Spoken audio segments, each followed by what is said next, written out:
Welcome, everybody. This is Kelly Fasterling. I am so very honored today to have Miss Toni Patillo with us today. Thank you, Toni, for joining us. Thank you, Kelly. This is an honor and a pleasure, a joy. Very, very excited to be here. Thank you so much for having me.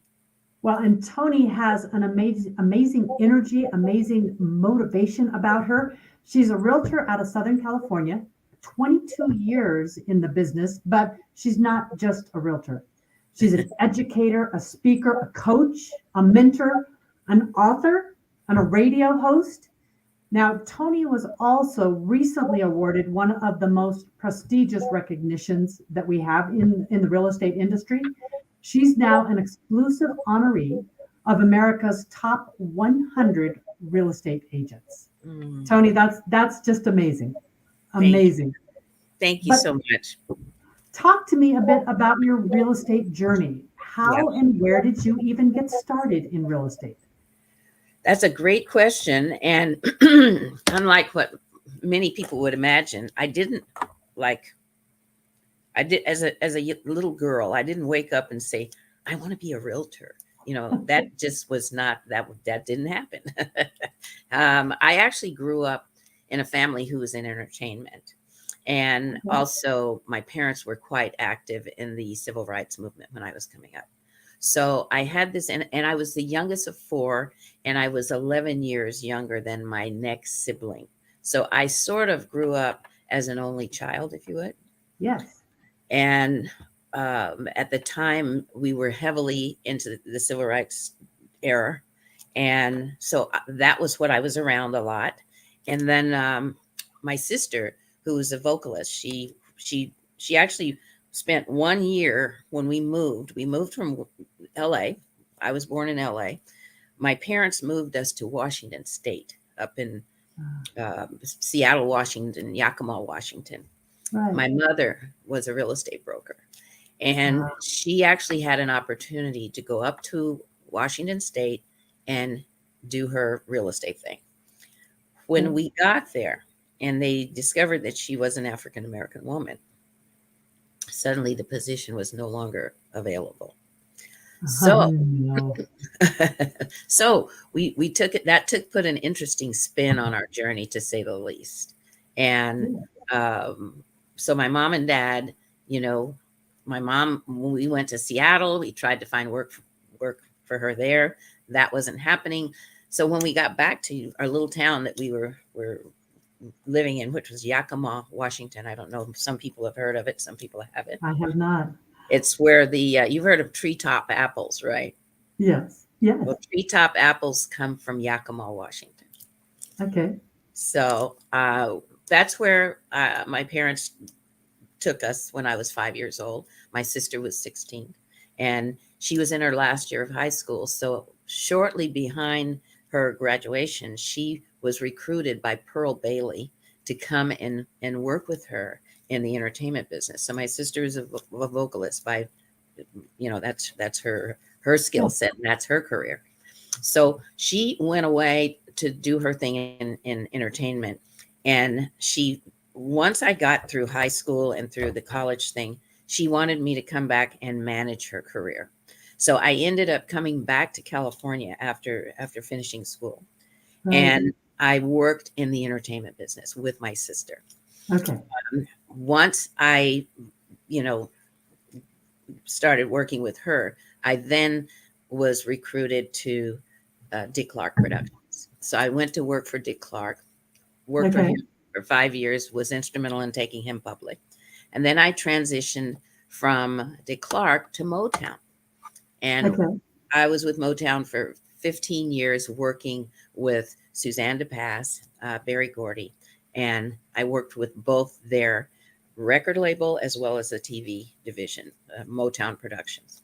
How So I was with fun. both. Yeah, it was quite a journey, quite an experience, and I was in entertainment for 15 years with Motown, and 5 years with Dick Clark. So I had 20 years of this entertainment background, Exactly. and and I had the opportunity to buy a home, and sure enough, of course, I was doing a lot of traveling, and I would go to Jamaica and go to the Caribbean and different places, right?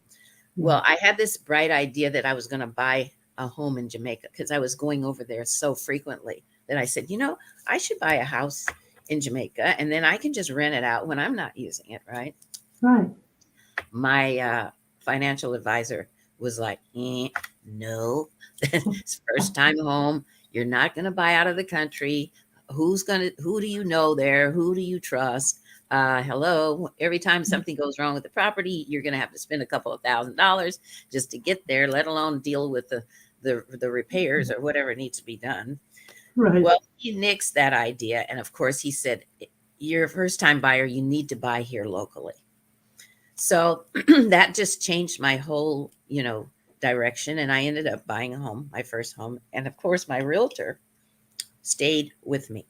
She became my friend and she stayed very close to me. So any of you realtors out there who are listening, that is a key factor. Stick with your clients. It's a lifetime relationship, right? It is. And she stayed with me as a friend, and we developed this amazing relationship. So she not only represented me when I bought my first home, but she also represented me when I had the opportunity to sell my home. Okay. So I was, of course, in the entertainment business, and she would always say to me, you would be great in real estate. And I don't want to be a realtor. Nah. I really didn't have any desire whatsoever. But after she, talked to me about why it would be such a natural fit for me, Yeah. I started to think about it. And I actually, in entertainment, I had the opportunity to get into the health and wellness arena. And I bought a franchise in the health and wellness arena. And it was a weight management. I turned it into a spa, but it was a weight management facility, and where you could use electrotherapy to tone your muscles and to break down fat and to, so it was a electrotherapy, and you would put these electrodes on different parts of your body to tone, break down cellulite, all of that stuff, right? So I had a little niche there, and it was like lose weight while relaxing, right?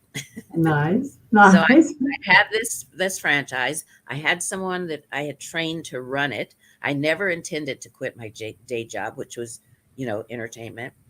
But of course, my realtor's my friend, so she knows everything that's going on. And she says, at one point, my boss was not happy about me having this other business, and in her mind, it was, you can't serve two masters.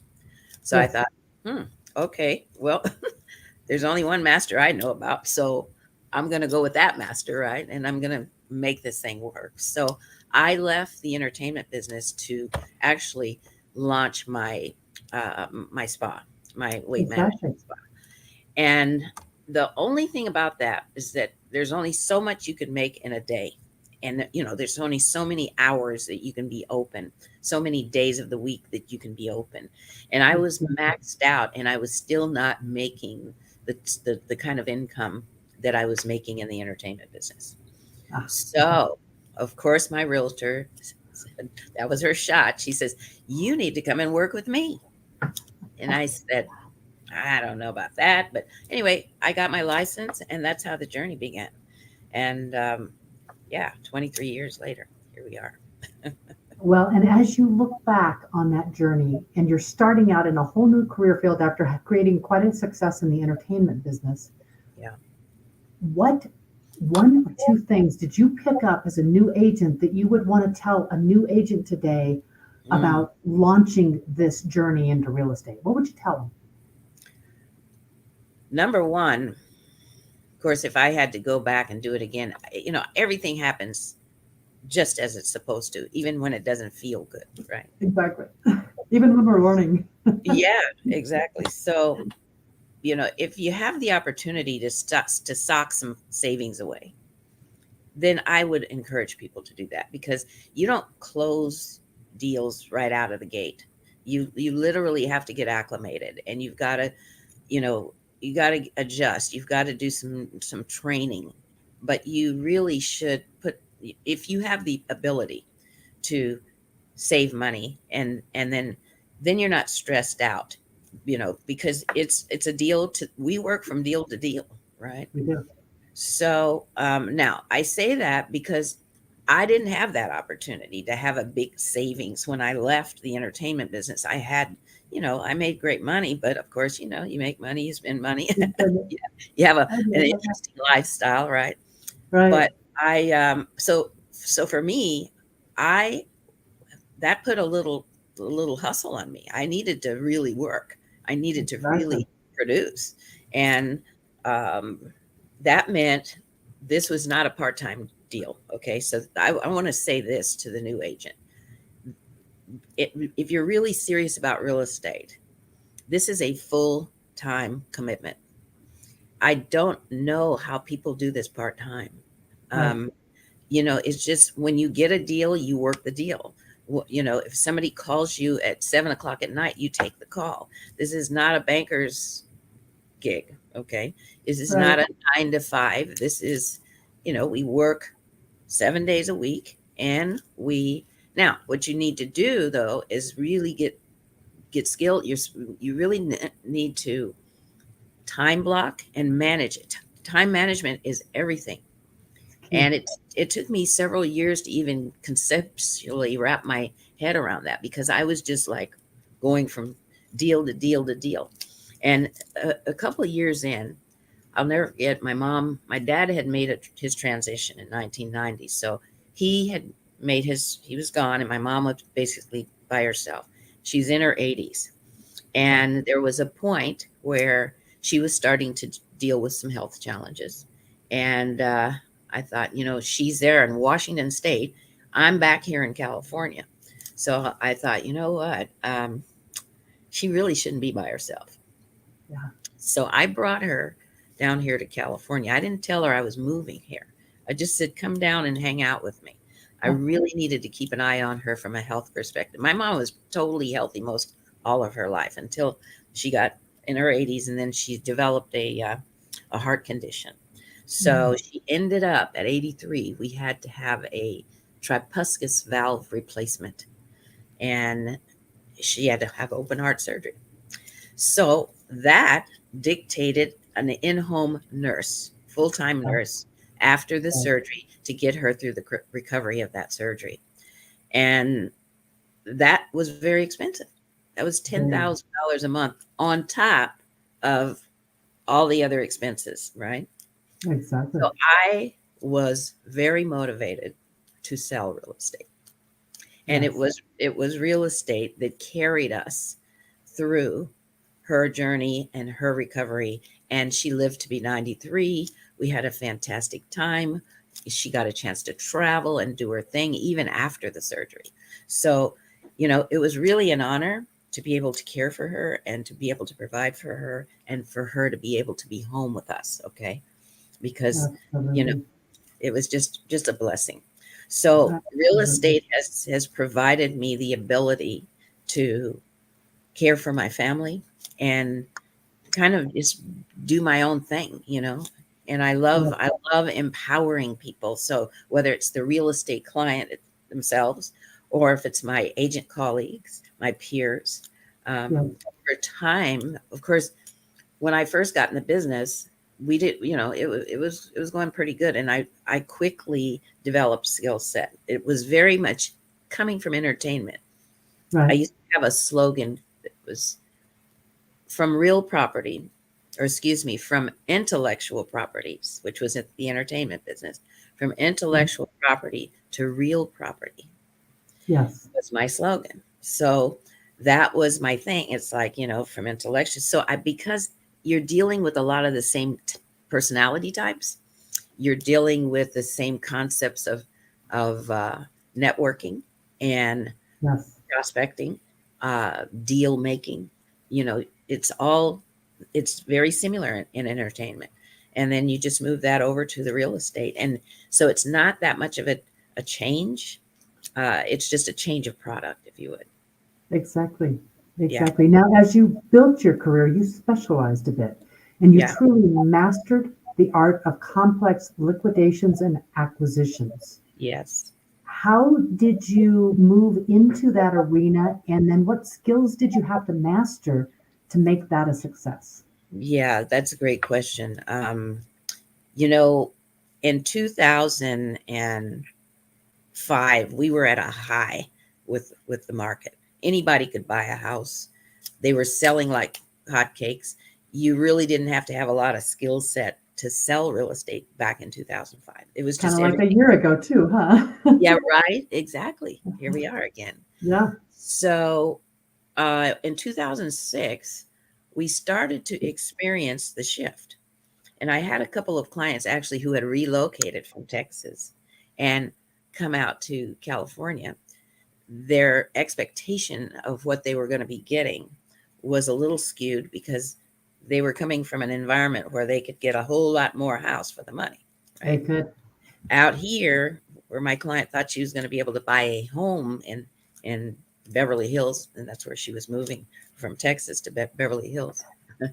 And she thought that she would be able to get a 5,000 square foot home for $1 million. Yeah, no. Nah, not quite. So what she could get was a condo.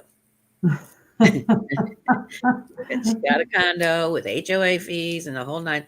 Well, the market started shifting, and she discovered that she had relocated to California, but the boss and the company that she had tied herself up with, once she got into the mix, she realized that she wasn't so excited about the person that was her boss and that Mhm. was leading her. And so she wanted to move from LA County to Orange County. And in order to do that, she wanted to sell her place and then buy in Orange County. Well, at the time, it was, she was upside down. The Yeah, market had already done its thing and started shifting. So now we're talking about a short sale. right. And she was devastated. And this was happening with a lot of people. It So was. I had this opportunity to either, and it was scary because all of us were affected by this economy shift and the drop of the market. So I needed to make a real serious decision whether to stay in the business or go back to my entertainment career. Right. Yeah, And yeah. I made the decision that I was going to suit up, show up, and master the market of the moment. So I started taking all these classes, all these working with all these different coaching um, experts that specialize in distressed properties. Yes. And that's where I started to get my skill set. And I just jumped in and started doing short sales. I wasn't so crazy about REOs. REO, for those listening, is real estate owned by the bank. Yeah. So these Yeah. are foreclosures, Yeah. that are attractive for a lot of people. But for me, I really was more interested in working with the homeowner who was dealing Exactly. with distress, who was dealing with circumstances beyond their control. And I just love the idea of embracing them and helping them get through the crisis. So Yeah. I did the short sale thing. I was the queen of short sales for years, um, from 2006 through 2014, actually. Okay. And I built a team. I had two in-house negotiators on my team, and we did the thing. We did the damn thing, as they would say. So, and Right. I loved it, and that's when I really discovered what my passion was and what my purpose. We often are out here just doing our thing, but we really haven't tuned in or tapped into what is my purpose here on this planet. What am I here to do? And what am I excited about? What am I passionate about? We, for many of us, we work and we work and we work, but we're not happy because we're doing what we think that we're Right. supposed to be doing, Right. but we're not necessarily doing what we love to do. Right. And what So did you find there then? I As you, found, yeah, I found that number one, I love empowering people. I yeah. love And I love to love people, right? Yeah. I love loving on people. And I love to see people come through circumstances that didn't think they could get through, you know? So it became for me, you know, this is, and when I tapped into it, it was like the light bulbs went off. And it was like, oh my God, this is what I'm really good at. And this is what I really love to do. And by the Yeah. way, I get to make some money along the way, right? Exactly. At being skilled at mastering and learning and getting the right coaching and the right skill set to be able to move into that space and truly help people Yeah. that are at a time when they're really not knowing what to do Yeah. when they get in that situation. Oh yeah. You know, and it was a process for a lot of people because they went from, you know, being homeowners to suddenly things are shifting, their credit is affected, they're embarrassed, they're angry, they're Exactly. scared. You know, there's all these emotions that go along with being in an environment that is absolutely out of your control, right? Right. So, and then there's the, well, where do I go? You know, once you short sell my home, Tony, where are we going? How are we Yeah. going to even get a rental with this blemish on our credit? What are we going to do? How are we going to do this? So I not only short sold their home, but I had to help them get reestablish their lives Right. and get situated to where they could get back on track Right. and go through start that that I call it the path to recovery. And I Yeah. actually did a documentary. And you know, coming out of the entertainment business, I did have a Yeah. lot of skill set in entertainment. So Yeah. I knew the value of archives and footage and b-roll and advertising and storytelling. All of these things are skills that I brought with me from the entertainment business. So Right. when I knew that I was going to be in this space, I thought, you know what, let's gather all our footage and let's create some new footage and let's create a documentary. And that documentary was called The Path to Recovery. Now, so, and you Oh, can still see it on my YouTube channel. It's still there. The Path to oh, Recovery now.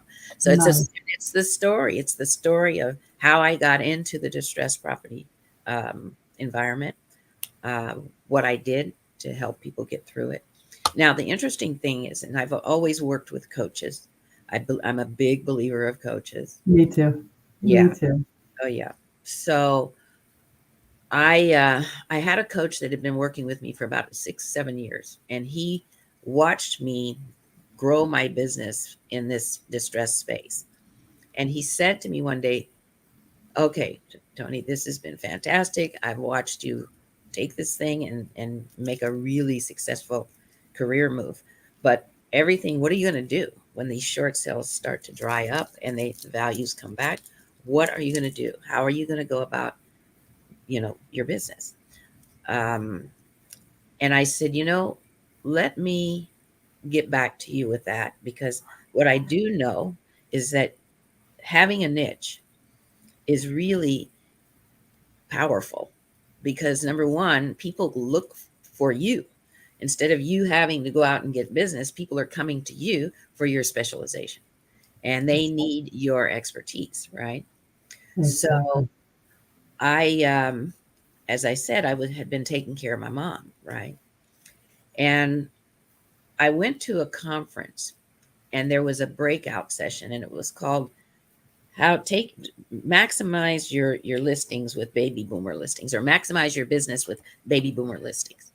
And I thought, oh, that sounds interesting. I'm going to go into that session.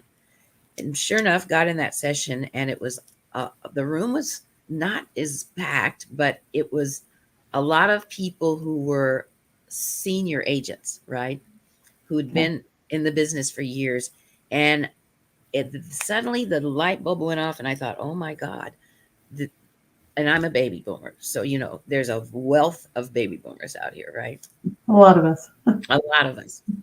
And I thought, you know, I can't be the only one who's dealing with my aging parent. Uh, I bet you we're all dealing with aging parents. And I didn't have kids.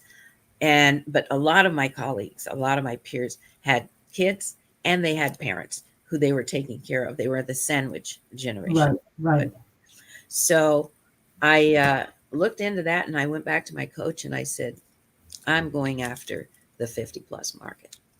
I Yep. said, There's my because niche. that's those people need help. Everybody, and there was no book on how to care for your aging parent or your aging grandparents or your aging loved ones, period. I mean, it could be your siblings that are aging, right? Exactly. And I absolutely was in the trenches and in the thick of caregiving for my Yes. family. So I cared for my mom up until she made her transition. Then I get word that my brother, who's 16 years older than I am, 17 years older than I was, who was behaving kind of differently, and his daughters called me and said something's up with dad. I don't know. Something is not connecting. So sure enough, his cognitive abilities had started to show that there was some issues. Here he was, 74 years old. He never had a colonoscopy. So I drove to Phoenix. He lives in Phoenix. He lived in Phoenix. I drove to Phoenix took my sister with me. I said, we got to go check on him and see what's happening. Sure enough, we could see right away. He said some things were quite off, and decided let's take him to the doctor. Let's see what we need to, let's see what's going on. He had a colonoscopy. They found a huge tumor and was malignant. It, absolutely needed to be removed soon, immediately. So we packed him up. We put him in the car. We drove him back to LA. We went straight to St. Joseph's, and he got a surgery. And then he moved in, and we took care of him. They gave him 6 months to live. And of course, I immediately got rid of that oncologist, and I said, they don't get to tell us how long he's going to live. Okay, sorry. So we loved on him. We surrounded him with family. We made sure he had a healthy diet, and we made sure we laughed and we had a good time. And he lived for an additional 3 years. And he literally asked, he said, the doctor asked him at one point, now that you know this information, is there something that you would like to do? And he said, I'd love to just spend some quality time with my family and my kids and my grandkids. And he said that would be great if I could just get a couple more years to really enjoy them. And well, he got 3 plus years, and we had a blast. We had a blast. So that was, in that experience, while we're loving and caring on my brother, I'm also in the background doing a lot of research, doing a lot of networking with the right organizations who specialize in the 50 plus space. Right. Right. Yeah. So now people know me as, I'm a senior real estate specialist, right? Right. Not only did I go and get my SRES designation, but then I went to the NAR and I said, I love this so much that I would love to teach it. Is it possible for me to become an SRES instructor? Yeah. No problem, Miss Patillo. And of course, they wanted to make sure that I could speak and and that I could carry the room, and it all worked out. And for 5 years, I taught SRES courses 3 or 4 times a year up until 2019, and then the pandemic hit, and we were no longer able to do the live courses. I believe we're going to get back into teaching again, but it will probably be virtual, Right. which is fine. But Right. when I was teaching SRES, it's a 2-day course. It's 8 hours a day. You get a designation after the 2 days. We would always end the 2 days, and it would be so much information and so much that you learn that you didn't even realize was existed in this Exactly. in this niche, right? Exactly. So people would always say after the class ended, that final day, Toni, I'm keeping my eye on our time here for you. What do we do? How do we keep this happening? I mean, how do we implement this into our business? This is a lot of great information. I wish this was recorded. I wish what do we do going forward? Right. How do we implement this? So I started thinking about it.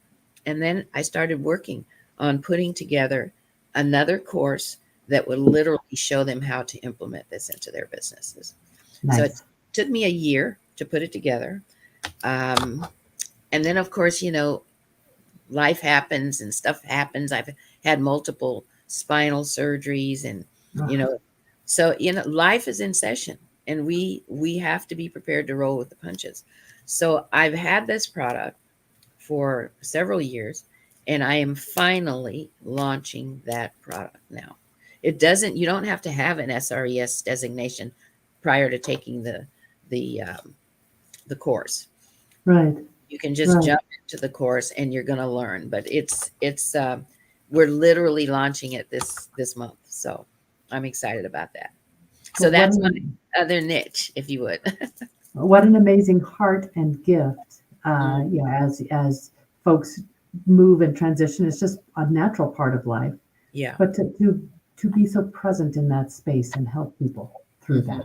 Yeah. Now, through your career, you've also had other opportunities. When you were at Keller Williams, you had oversight of 400 Yeah. agents. Oh yeah.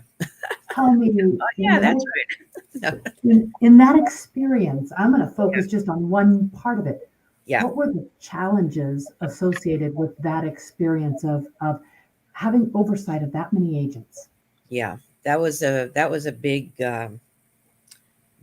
big responsibility. And it was a lot of liability that comes with that.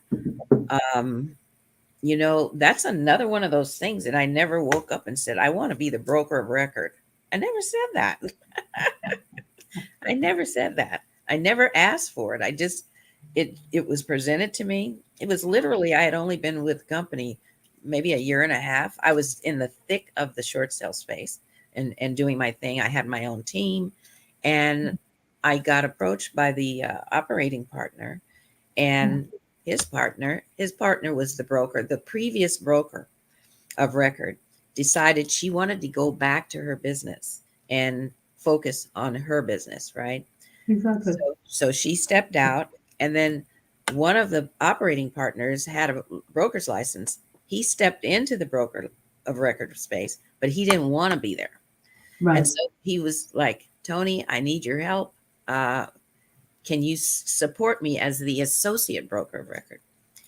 Yeah. I thought about that, and a couple of folks had said you need to do that. That would be great experience. You're gonna know the deal inside and out, and you'll be working in compliance. Basically, that's what we do as a broker of records. You're making sure that all these agents are in compliance and that they are behaving themselves. So, Yeah. because you're a Yeah. baby, you're literally babysitting all of these agents, Yeah. right? Yeah. So there came a point where he said, look, we want to offer you the position of broker of record. And I was like, I don't know. I don't know if I want to babysit these agents. But one of my colleagues, who was the market center administrator, and she said, Toni, this will be a huge thing for your career. She says you're going to get credibility. You're going to be able to learn a lot from all the agents. It will put you on the forefront, and Hmm. it'll be a great move for you. And I really wasn't feeling it, but then I said, okay, I will give this a shot. And worst case scenario, if I don't like it, or I can tell them to get somebody else to do this, right? Sure. So 13 years later, mm, yeah, yeah, actually, I was with Keller Williams for 13 years, but I was the broker of record for 11 of the 13 years. Yeah. And Yeah. finally, we just kept growing and we kept growing, and then we had multiple offices, and they were satellites, so I was still the broker of record for those satellite offices. Okay. So eventually, I mean, at any given time, I could have anywhere between 400 and 600 agents under my license. That's a lot. But That's a of lot of course, responsibility. a lot of responsibility, a lot of liability.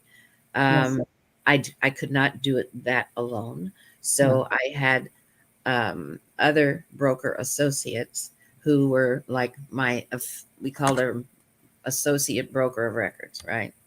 Okay. And they were like the wall around me. So things really had to escalate before they got to me. Right. So the team leader and some of the productivity coaches and the associate brokers of records were really handling most of the stuff that was happening on a day to day. And Right. and then the things that got really gnarly and needed real close attention just before lawsuit time, right? Exactly. Exactly. It would get to me. Yeah. So Exactly. Well, and then at some point you shifted and you elected to partner with EXP Realty. What yes. what problems did that partnership solve for you? What opportunities did it present? Mhm. That is a brilliant question because as the broker of record for all of these agents, um, it really took me away from me. It took me away from my business. Mhm. And I'll tell you what had a huge impact was the fact that I was in my 60s when I decided to make the transition out of the broker of record. Originally, I was just going to step out as the broker of record and I was just going to go back to my business. And I wasn't going to move from Keller Williams. Right. I was just going to do Toni and Toni Patillo and Associates, right? Right. Well, um, and I had opportunities. People knew that I was retiring as the broker of record. So I had Coldwell Banker coming to me. I had Compass coming to me. All the Wow. various, all, and I had EXP coming to me over the years. But Right. I never, it just wasn't good timing for me. Number one. Number two, I wasn't really influenced by the people who were introducing EXP to me. Right. And it wasn't until uh, it was 2019. I got an email from a colleague of mine out of Texas, Okay. Nolly Williams. Oh, Nolly. Yes. Oh, Nolly. Yeah. He sent me an email and he was giving me an update. Now, Nolly and I had worked very close together with the short sale space. Yes. And Kevin and Fred out of Group 4610 in Arizona, they Yes. were very big in the short sale space. So the three of us, that I call us the tri-states, it was California, Arizona, and Texas, right? And we Right. used to do a lot of panels, a lot of courses, a lot of teaching, a lot of on the road going from place to place. So I knew and had a tremendous amount of respect for these guys. Yes. And when I found out that Nolly made this move to EXP, I thought, And then he says, yeah, and Kevin and Fred is who influenced him. And I thought, wow, these are all powerhouse players. And I need to see what this is. Right. And I flew to Texas and I spent one day and I got pretty clear about this model. Yes. I came back and I knew it would be complicated because I was in a very, important position with the market centers and I was close to all my people. I mean, I was close to everybody. I Yeah. loved everybody. So this became a very emotional kind of a process and a thought thing where I had to go deep. I had to go deep and really think about where am I in life? What am I doing? Hmm. Hmm. And I was very familiar with profit share model with KW. Um, Certainly. I made a few bucks with profit share. I had a lot of people that I brought into the company, but it was never enough to retire on. I mean, it was good pocket change and good vacation money or gas money, whatever you want to call it. It was great. But then I kept hearing about this whole revenue share thing. And I promise you, what really made the difference is when I realized where I was in my life, where I was with my age. And I thought about the care that I had provided for my mom and my brother and all the people that I had been working with over the years to support them in their transitions. And it dawned on me, I'm pretty close to this damn transition stuff myself. You know, and do I have an exit strategy? Uh, Realtors, we don't have retirement parties. We don't have We don't. retirement plans. We don't have we didn't have a platform that we could literally plan for a graceful retirement and exit strategy. So after evaluating all those things, it just boiled down to this is a life decision, and you know, I need to be thinking about this Right. because this is there's no other platform that offers me this where I can literally build a beautiful passive stream of revenue, and I don't have to sell real estate after a certain amount of time if I don't want to, but I can continue selling when I want to sell, right? And Exactly. and that's what it's provided for me, and it's given me more than I even imagined, because I get to connect with people like yourself. We get to collaborate on a high level, really high level. Exactly. Exactly. I have never had experience. I mean, we had culture at Keller Williams. We had lots of education and lots of training, and we Yeah. had lots of community. But there's something to be said for the level of collaboration that we have within this EXP world. We are global. We Yes. get to interact globally. We get to collaborate globally. We get to earn globally. It's just unbelievable that what we have, and it's just growing. It's the fastest growing real estate brokerage ever. Right. Our rate of growth is unprecedented, Right. and and you know, and it's continuing to grow. And as more people, I remember when Keller Williams was growing. I remember when we used to say, I was with Prudential first, right? Yeah. When I first got in the business, the lady that encouraged me to get in the business, she was with John Arrow, Prudential John Arrow in Beverly Hills. And I remember we'd see those red signs and go, who are these people with the red signs? You know, what's their deal, right? Or the rah rah, you know, it was crazy. And I was approached by Keller Williams many years before I finally made the shift. And everything, I think, is timing for everybody. It's timing. Mhm. It's where are you in your life? What's going on? What's important to you at this particular time in your life? So timing is critical. Yeah. Yeah. So Yeah. that's hopefully that answered your question. How It I did. got Thank here. you. Thank you. And you've also created a program that's called the Empowered Mindset. Oh yeah.